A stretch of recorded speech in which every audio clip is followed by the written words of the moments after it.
Ready for another video?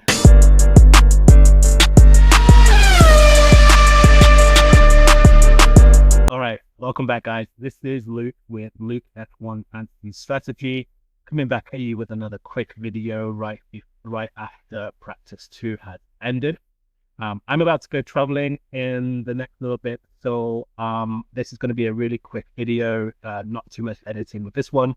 Just wanted to come on and share a few thoughts following practices earlier today.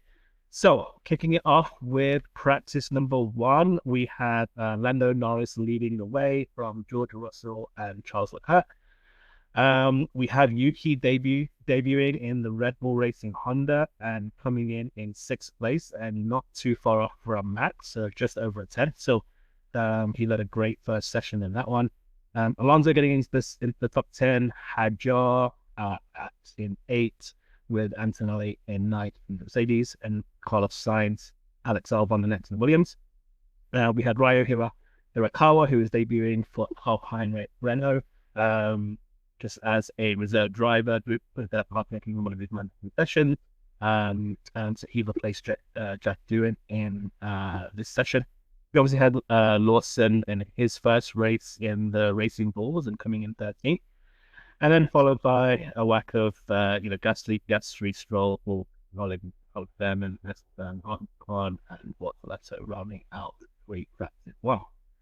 Now, going into free practice 2, this was disrupted quite a bit with 3 or 4 red flags. We had a huge crash to Doohan, just getting used to the track and the car, high-speed crash at turn 1. Thankfully, he's doing okay. He walked out of the car, so they've got a race in time to get that car ready for practice 3, and hopefully we'll see Doohan out there. Looking into the results of this, again, like I said, it was kind of disrupted a lot by red flags. Free practice 2 normally kind of is the one that they do a bit more of their longer stints, so checking out their race practice.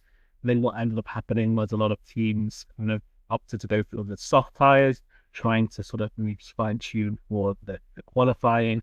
But not all of the drivers were able to set a good lap or could get into the groove of things. A lot of the drivers saying in their outtakes afterwards that it just was a bit of a messy session. I think Yuki called it a shambles, so proper shambles session. So let's take a look at the results here. So we have both McLarens leading the way. Oscar kind of like fixed his session 1 issues and got back to the top of the timing there. Hadjar coming in fastest, and look at Liam Lawson up there in 5th in the Racing Bulls. So the Racing Bulls are looking pretty strong for sure. Again, some of these times could be misleading just with the way the session worked out, but still, nevertheless, they are 4/10ths off the pace there, so looking good there. George Russell still comfortably in that top 6, both Ferraris in the top 7. Max probably in 8th. I think he kind of did more of kind of put the soft tires on. So both Williams again kind of sitting in their 10th and 11th spot. We got the kick team of Nico and Gabriel Bortoleto slightly improving in the session. But the Haas is improving in this session. Antonelli still getting to grips with this track. I believe it's his first time driving here. Alonso had a spin also, so he was out for the session early. We set 5 laps. So, and even Lance Stroll down there, down in 19th. So, all in all, Yuki was down there. Yuki didn't even, didn't even put the soft tires on. I think he went for more race pace. I think he put the mediums on. So, I don't think that's not really a reflective of his true 1 lap pace. So, we should be able to see more from Yuki in practice 3. Well, so in all, that's kind of where we're at now. What does that mean for my team that I'm thinking about for qualifying? So I'm probably going to be, missing FP3. I might be really considering. I think I might have to lock in before free practice 3, just based on how my travel is going to go. So when I look at the information. All right, so what is that going to mean for my team selection? Yeah, so let's just jump into my team 1. Yeah, as you know, video. So yeah, like my team currently sits at Norris, Hulkenberg, Stroll, Hadjar, Behrman, Williams. I've got 3 transfers. I carried 1 over from China. So really, I do really like what Racing Bulls have done so far. I'm definitely keeping a strong eye on Hadjar. He has a really strong race. He is 100% coming into my team for Zagreb. Maybe call it 99%. We'll see what happens. But as of this moment, he's looking like a very strong buy for me next week. I think just with his chance still, using 0.6, I think he's still he needs to go for my team. So, who would I put in? I mean, that really only gives me 5.5 million, so I'm going to have to make another change to make it happen. So again, while I do like Williams and what they're doing, and it doesn't seem like a huge priority transfer, I still think Williams could be good for a decent points haul. Probably should be able to get that 0.6. I think if I need to get rid of Hadjar, then I need to make another space in the team. So what I will probably end up doing is having to take out Williams, moving in constructor, and I think I've just got 2 options here. The 2 options really being it needs to be Haas or the Racing Bulls. I think that's my thought. The benefit of Racing Bulls is that they are 0.2 million cheaper, so that is promising. I think Lawson and Hadjar so far have looked quite good and quite comfortable in that car. Hadjar really enjoys it. He came up just bumping after the rebranded team, so I think he's really enjoying what he's doing out there, how the car's feeling. I think it's just really between Haas, Williams, and Racing Bulls. I think I'm forced to take Williams out just because I need to take Hadjar out. But I like getting a bit of Hadjar including in the constructor. So it's either going with Racing Bulls or going as a constructor, and then that leaves me 11 million. That's really just kind of putting me into the estimate outcome range. There's not really anyone else here who has points potential as well as budget potential. So it's basically going to be between this, what you see online with the double Haas drivers with Racing Bulls with Norris, or I could just take that out and put in Haas if I'm feeling it. So I think because I might be leaving and not seeing free practice 3, I think I might be resorted to probably just maybe sticking with the triple Haas build, knowing that Haas have a much wider gap or much wider window to avoid losing budget. So I think that's what I'm going to probably end up going with. But definitely slight chance I still might get the vibes going and put in Racing Bulls and give us some cheery for Hadjar and me and Lawson. Now let's see who's for the team. So maybe this team we take a look at quickly. So this is a team that has PS3, Albon, Stroll, Ocon, Hulkenberg, Aston. Definitely easy one. I think Aston has to go again. Same kind of thing. It's either putting in a Haas or Racing Bulls. Don't have too much Haas involved in this one, so maybe I might go the Haas here. Don't have to take a hit on Albon. I think he's a little bit harder to kind of hit his increase this week, but let's just if I do take him out, I think it's gonna be it's gonna go for the same really options here. Putting Behrman probably. So I know on just a lot of the talk is around like, do you put Lando in or do you put Oscar in?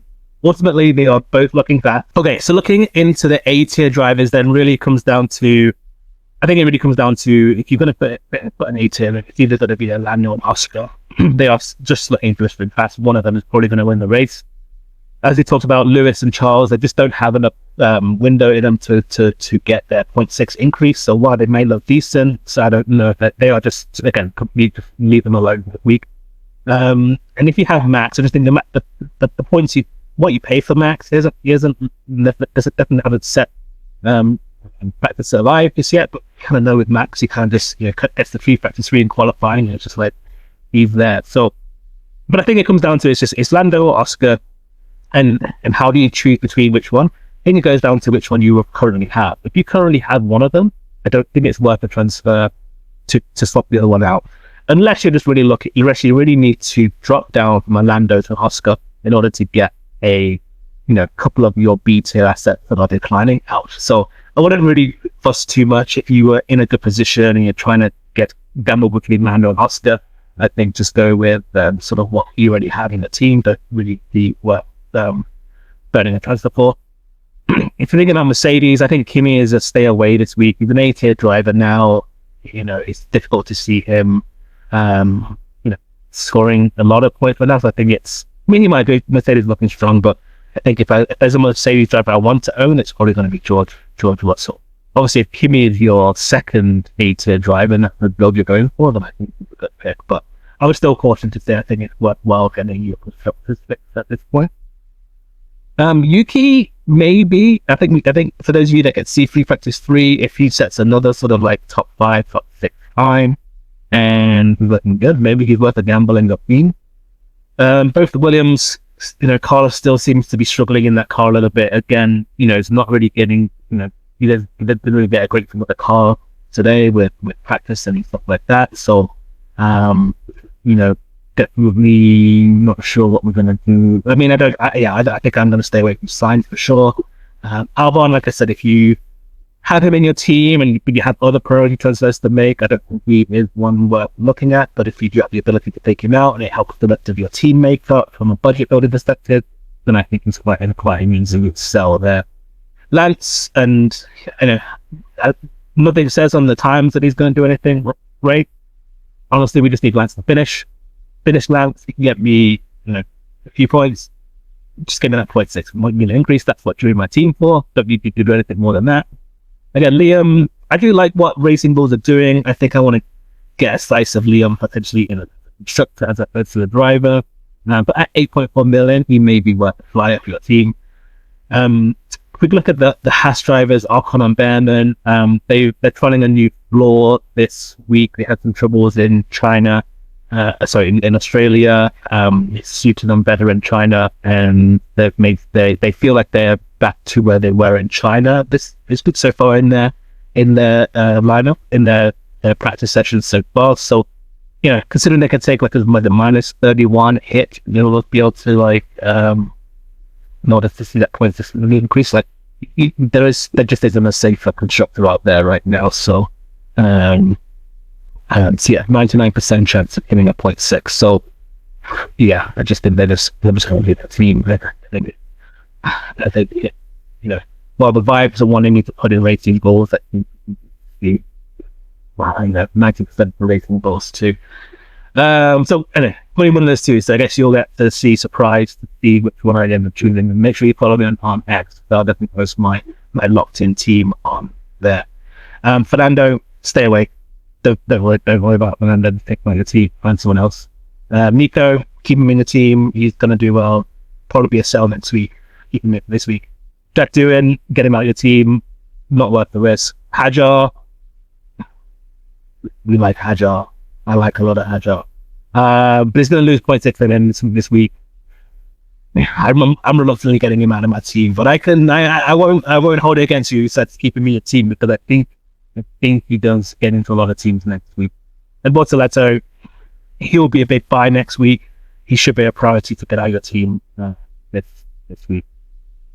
So looking into constructors, McLaren, I think everyone has that McLaren. I just don't really see any way around it. Like if you want to be competitive, you have to go with McLaren. Ferrari, stay away. Red Bull, how to stay away. You can find better value in just bumping up to a McLaren, finding how you get that somewhere else. Mercedes, if you have a budget, I think it's like over 104 million. You probably have the budget now to be able to put in McLaren and Mercedes. So well done you. We'll catch up later in the season. See you later on. Williams, again, like they do look like they could get there. They're quite pricey. An extra 5 million over the other competitors in that bracket has in Racing Bull. So if you're wanting to save a transfer and you don't wanting to burn a transfer, I think it's fine to keep Williams in. Otherwise, if you're looking to maybe look ahead, save a little budget, do a little bit of mixing and matching like I'm doing, then it's fine to keep them in. I think you have a good shot of getting that 0.6 build. Alpine, I think they have to go. Aston, they have to go.